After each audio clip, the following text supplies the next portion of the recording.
Hi, folks. This is Mark by Mark A. Foster, Ph.D., by Mark A. Foster, Ph.D., a part of the Maoist-Third Worldist collective.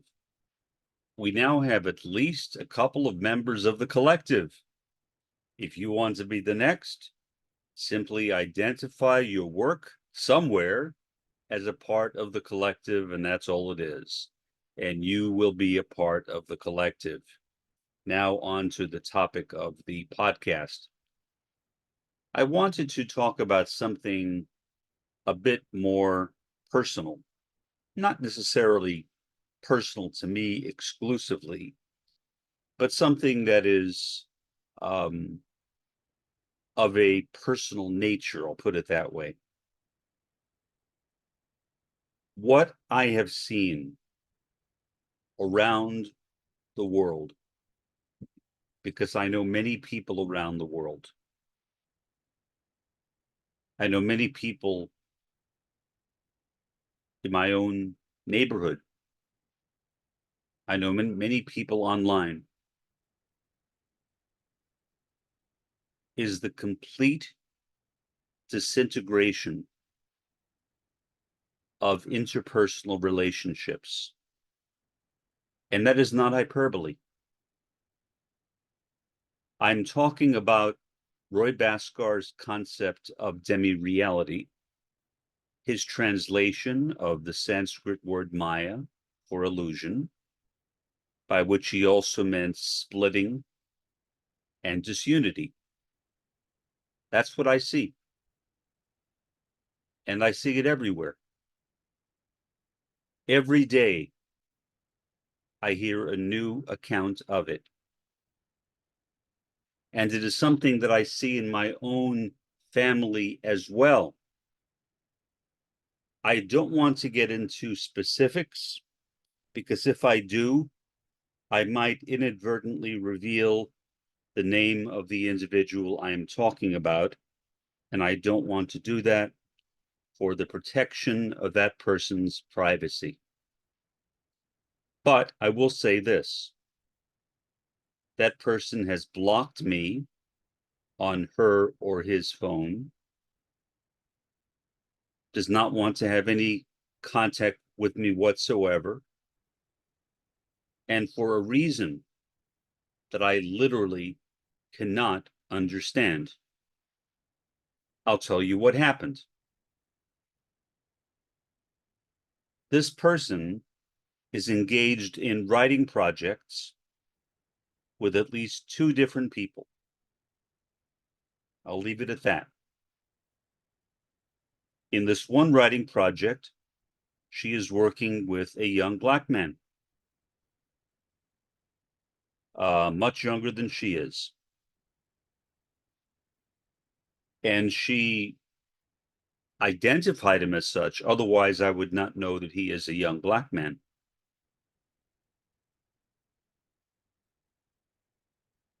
She never mentioned his name to me, or else I would have referred to him by his name. So I asked her,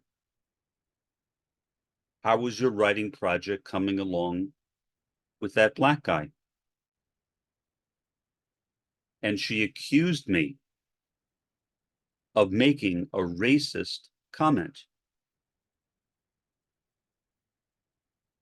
I thought about it over and over again.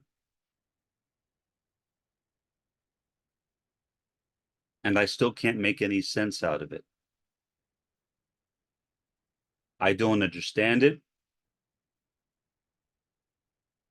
I can't put any substance to what this person said. I see it as a complete tragedy. This individual was extremely close to me. Now, have we had ups and downs in our relationship? Yeah, ups and downs. We are related by blood, not by marriage. The relationships have been I guess you could say, compromised at various points. And I never could understand exactly why. But all of a sudden, it made sense. When she began talking about two people who were long-time friends, who allegedly did bad things to her and resulted, according to her, in ending their association. I remember when she was taking care of somebody who was close to both of us for a couple of years, when she would go to the hospital to be with this person, to be at her side, to protect her. Hospitals can be dangerous places if you are sick. She would get into regular fights with the nurses, to the point where at least once the nurses threatened to permanently kick her out of the hospital. So I don't know what to make of it. I'm not a psychotherapist. I have no licensure in that area. Do I have training in that area? Yes, some. I have a certification as a psychotherapist, but that does not qualify me to practice psychotherapy legally, meaning to call myself, I don't know, a clinical psychologist or a clinical psychiatric social worker or a psychiatric nurse practitioner. I could not call myself any of those things. Maybe I could get by if I wanted to in calling myself a psychotherapist, but I would never do that because I don't feel as though my training is sufficient in that area. And I have enough integrity to know when I feel as though I am not qualified for something, I don't want to burden other people with my lack of qualification, to insert myself into the problems of another person when I myself may not be the best person to handle it. And when this person is already receiving psychotherapy. So I have no right to intercede in that. Can I understand this? No. I have always been an anti-racist. I occasionally wear Black Lives Matter t-shirts and hats. Not to say that makes me anything special, but at least I think it shows that I'm an anti-racist. I'm opposed to racism in all of its forms. And some of those forms are overt and some are covert. Most, in my experience, are covert, meaning the antagonist is not actually coming out and making a racist comment. The person instead is making racist assumptions about the other person, which may manifest perhaps in some racist conduct or conversation, maybe. I've seen that myself. I've seen it enough to know that I, as a Marxist sociologist, as a Maoist third worldist, do not engage in that kind of behavior. That I can say with assurance. I don't do that. And I didn't do it in that conversation.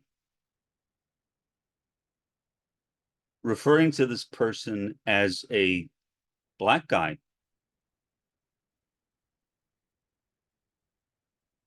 is not racist. I was simply identifying him.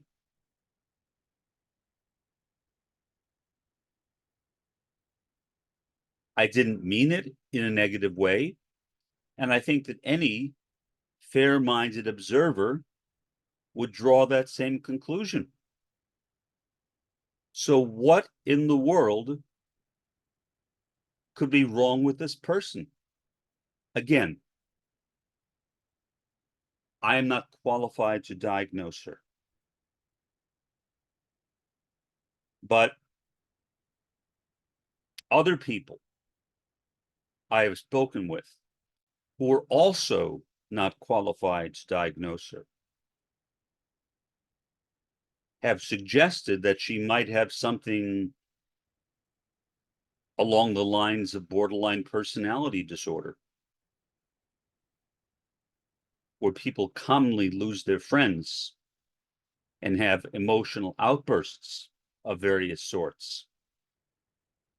And it is very difficult being around somebody with borderline personality disorder. So what I can say is that suddenly it all makes sense. I understand what has been going on. I believe. Could I be wrong? Certainly. Of course that could be wrong. I have no reason to believe I'm right. But when I look at other people I know, I see them going through similar kinds of problems, whether it is with family, friends, or business associates. It doesn't seem to matter. To me, these kinds of problems, which are occurring at least in the first world, at least here in the US, which is really all I can talk about, are a further sign of the rapid disintegration of the capitalist world system, the first world. The first world. It is falling apart right before our eyes. In the midst of all of this horrible and treacherous conduct that we see all around us, whether in Gaza, whether now with a possible war between Israel and Egypt, whether it is with the war between Russia and Ukraine. And I could keep on naming those problems for a long time, but I won't. There's no point. We all know about them. So, what is the solution? I only wish I knew, but I don't. I don't know. All I can think is the elimination of the first world. the elimination of the contradictions in the capitalist world system, which have basically put so many people off whack,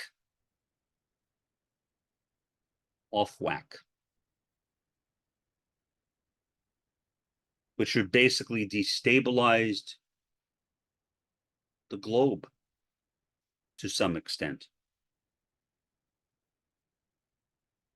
And so my hope at this point, as I have been reflecting on these problems, not only with me, but with a lot of people that I know, is that the first world does not have that much longer to last. Now, I realize that could be seen as a double-edged sword. On the one hand, it would mean the ends of these problems. On the other hand, it would mean massive suffering throughout the first world, including the United States, where I live. So it is hard to say that I hope for the end of the first world, but I do. I honestly do. I want these problems to simply go away. I want these interpersonal troubles to become a thing of the past. Now, I don't know if these things are being experienced in the third world. Maybe. Nobody is perfect. No part of the world is perfect. But the massive social problems that we see happening around us now are primarily in the first world. And so I think that ultimately the solution is both Maoism, third worldism, and the critical realism of Roy Bhaskar. Turning to the third world, turning away from demi-reality or disunity to co-presence or unity. That, I think, is the pathway for Maoism, third worldism. Critical realism provides us with that guidance of how, I think, we can go from where we are right now, which is really, really not very good, in my opinion, to where I think we could be.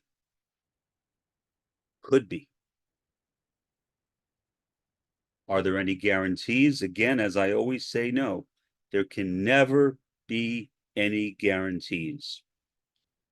The only guarantee I can see is that the capitalist world system will end at some time. And I don't think that time is too far off. And then it will be up to the people of the third world, the people in the developing parts of the world, perhaps to the fourth world as well, if enough fourth worlders survive the coming changes that I think are about to occur,